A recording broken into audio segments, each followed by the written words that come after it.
What's up, guys, and welcome to my Monday Night Raw review. And I say, guys, there was a lot of big stuff that happened on Monday Night Raw last night. So let's start off. CM Punk came out with a megaphone. He brought it out just in case they cut off his mic again, because he talked about he has everyone's attention. Unless you haven't heard, the suspension, because he was not in trouble for saying all that stuff he said about the company and everything. But now people want him on Jimmy Kimmel and ESPN Radio, and like the WWE only gets a mention in the world if somebody dies, or in the company, or since CM Punk talked. Yeah, that's kind of pretty much the main reason why anyone ever would pay attention now. Because he's the best wrestler, and when you give him the microphone, see, it's power. The mic is power. His voice is power. You give him that mic, it's a pipe bomb, he says. It's ready to explode. So that's what he said about when his voice is heard. He talked about the company a little, just kind of recap. And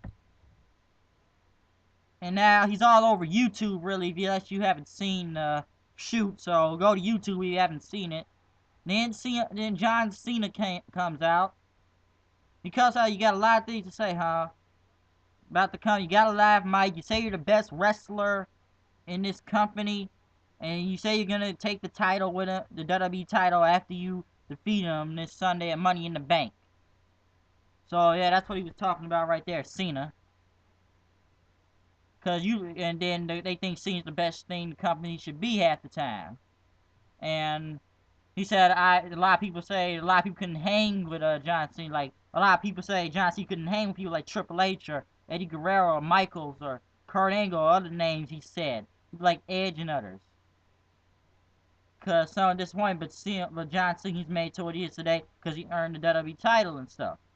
And then the general manager came up saying, you got a match, Cena.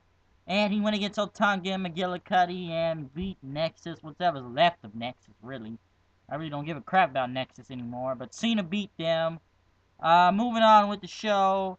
Other stuff that happened on there. Vicky Guerrero and Dolph Ziggler in the back, kind of making fun of Vince and telling what he's gonna say, and telling Ziggler what he's gonna say. And Ziggler said, "You should get rid of CM Punk and John Cena and make the United States title the face of this company." And then she did an impression of like, "I'm Vince McMahon, I'm strong." And then Drew McIntyre came out. Now, this is how you do Vince. I'm Vince McMahon, damn it! Ha! Did the walk. It's in my name, McMahon. And then he was kind of making fun of Vince, talking about he used to be strong and how he's an old man now in his breath. And then Vince shows up behind them and he said, "You two have a match tonight. You go against the Big Show in a handicap match." And then, you know what he's meant for? Bad breath. And Scott Stanford came and said, "What are you going to say?" Like, because I don't give a damn what these people want. And then after that, Kelly went against Melina. Kelly won because she got to fight Brie Bella this Sunday for the Divas title.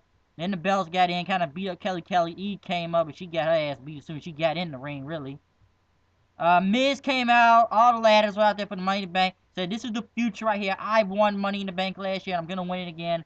Swagger said, "I've won Money in the Bank also," but Miz said, "No one doesn't remember you winning Money in the Bank and even becoming a world heavyweight champion. So nobody doesn't remember Swagger." Bourne said, "I'm going to shock the world and win it this Sunday."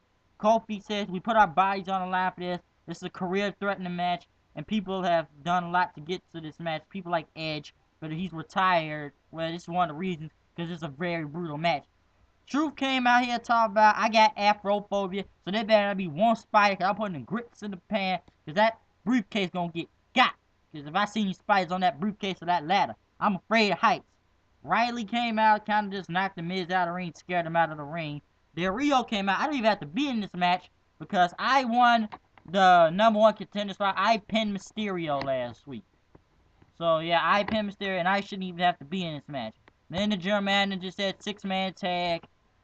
Kofi, Riley, and Bourne versus Miz, Swagger, and Truth. The match is going till Del Rio came out, beat up everybody with a ladder, just stood in the ring. So he just kind of beat up everybody with the ladder. I think he's going to win the Money in the Bank this Sunday, really. Moving on, handicap match.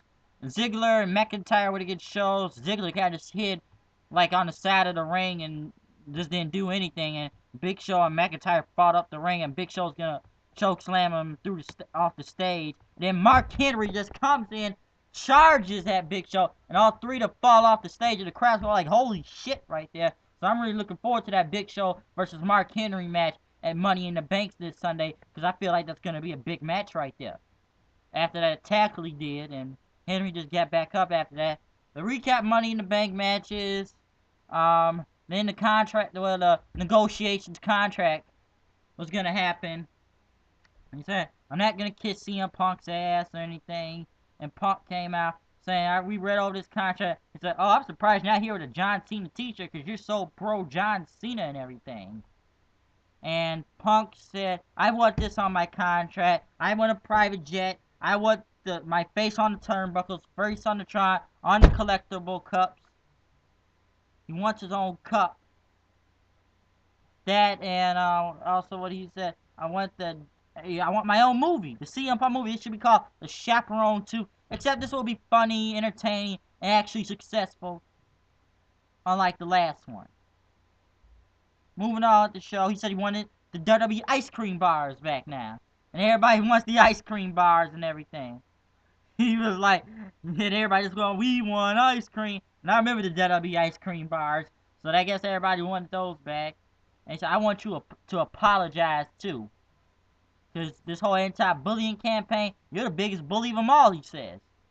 And Vince said, I don't care what these people want. Because CM Punk then said, you fired too much good talent. What do you know about what makes a superstar today in 2011? Why do you punish these people for liking professional wrestling? And you fire these talent like Colt Cabana and Luke Gallows, he says, because he's the voice of the voiceless. CM Punk says, I am a voice of the voiceless. Because Vince says, I don't give a damn what these people want. And then the crowd just going, we want wrestling. And they just kept going, we want wrestling. And the crowd is right. And CM Punk's like, I may be a bad guy, but I keep in touch with what these people want in this company. And I gotta agree with what he said. Because they gotta make this company better. And then Vince said, alright, Phil, just calm down and stuff. And CM Punk said, I care too much, he said, and I want that apology now. And then he said, and Vince said, I'm not getting it. Alright, I'm sorry, and stuff. But he didn't take it seriously and everything. He said, give me the apology. And then Vince said, I apologize, you son of a bitch. And then see if this is great ever with 3 world titles. And John Cena come out, and unfortunately he kind of messed it up. Oh, you look, you fight like this. I want this, I want that. And you got this crap right here. I would have beat Vince half the time, but I do my job. But it was one thing CM Punk, John Cena, he did say was right. And you lead a cup, you call him a hypocrite, you're a hypocrite. Because unlike one person that said, finally I've come home. And look where we all know who it is, The Rock. Not even here. He's not even here. And John Cena's right. You don't even stay in the company and CM Punk's like, and your buddy Dwayne and stuff. Because CM Punk's will be in the main event of WrestleMania.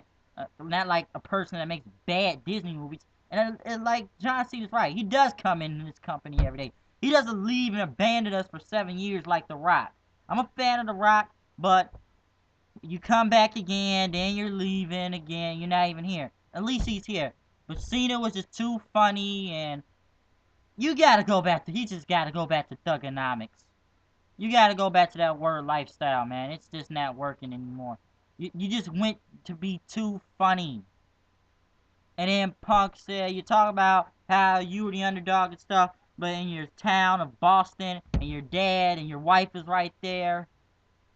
He talks about, I came out WrestleMania 20 on the side of that gangster car, and with a suit, with a fake tiger, and one day I would be in that ring beating you. And you said you're the underdog, and like your whole town Boston, like the Red Sox, like the Celtics, like the Braves and stuff. You've become what you've hated to be. You're the champion. You're overrated. Everybody else in Boston, that's even whatever company sports team, is the underdog. But you're the top thing around in Boston, Cena. And then Cena just punched him then on the ground, and then Punk got on the top of the stage. He said, you got your DVRs fired up. Because because I'm hoping it's gonna happen. Because once this happens, the WWE title's leaving. John Cena's gonna be fired if it happens. Because you only got fired. I didn't believe any of that stuff when you got fired couple of months ago back then, and you come back next week. Something told me I didn't believe it. And CM Punk, and say goodbye to CM Punk, because I can be the best in the world else somewhere, but I will bring that WWE title with me. And I'm hoping CM Punk does in Chicago. And I don't know what's going to happen in Chicago, but I am very looking forward to this pay-per-view. I say this may be the biggest pay-per-view since WrestleMania. Excuse me. Because I'm really looking forward to this. So I don't know what's going to happen in Chicago this Sunday. I'm going to be there to see it. I'm going to be at that pay-per-view or watch it on, just buy it. But I am very looking to this pay-per-view. Because it's Chicago, Illinois, and CM Punk is going to win it. And I doubt in my mind. And I'm just really looking forward because we don't know what's going to happen. And CM Punk is right about what he said. So when you get the crowd shouting, we want Colt Cabana and we want wrestling, Vince knows, he knows that half of this company is messed up sometimes. And CM Punk is the voice of the people. He speaks from his mind. He speaks from the heart. And I gotta say, that was a very great promo at the end. It's just Cena kind of messed up. He got better in it a little, but he was just too funny. So ending off this Monday Night Raw, and I'm just gonna give it a 7 out of 10. It was good, but the whole CM Punk thing with the contract negotiating with Vince and Cena, I think that was the highlights of the show, or the Mark Henry Big Show thing. So look out this Sunday, Money in the Bank. I'm really gonna be looking forward to this. So get ready, Sunday, Chicago, Illinois, CM Punk versus Cena, Money in the Bank's Raw and SmackDown. This Master B890 signing out.